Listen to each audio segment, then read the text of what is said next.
இரண்டாம் சங்கீதம். ஜாதிகள் கொந்தளித்து ஜனங்கள் விருதா காரியத்தை சிந்திப்பானேன். கர்த்தருக்கு விரோதமாகவும் அவர் அபிஷேகம் பண்ணினவருக்கு விரோதமாகவும் பூமியின் ராஜாக்கள் எழும்பி நின்று அதிகாரிகள் ஏகமாய் ஆலோசனை பண்ணி அவர்கள் கட்டுகளை அறுத்து அவர்கள் கயிறுகளை நம்மை விட்டு எறிந்து போடுவோம் என்கிறார்கள். பரலோகத்தில் வீற்றிருக்கிறவர் நகைப்பார், ஆண்டவர் அவர்களை இகழுவார்.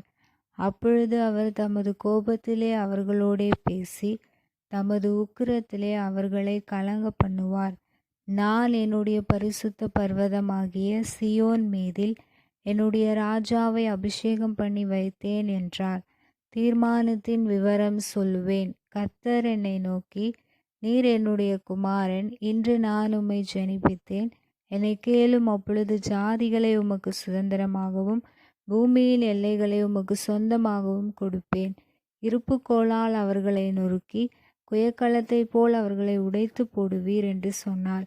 இப்போதும் ராஜாக்களே உணர்வடையுங்கள், பூமியின் நியாயாதிபதிகளே எச்சரிக்கையாயிருங்கள். பயத்துடனே கர்த்தரை சேவியுங்கள், நடுக்கத்துடனே களி கூறுங்கள். குமாரன் கோபம் கொள்ளாமலும் நீங்கள் வழியிலே அழியாமலும் இருக்கும்படிக்கு அவரை முத்தம் செய்யுங்கள். கொஞ்ச காலத்திலே அவருடைய கோபம் பற்றி எரியும். அவரை அண்டிக் கொள்ளுகிற யாவரும் பாக்கியவான்கள்.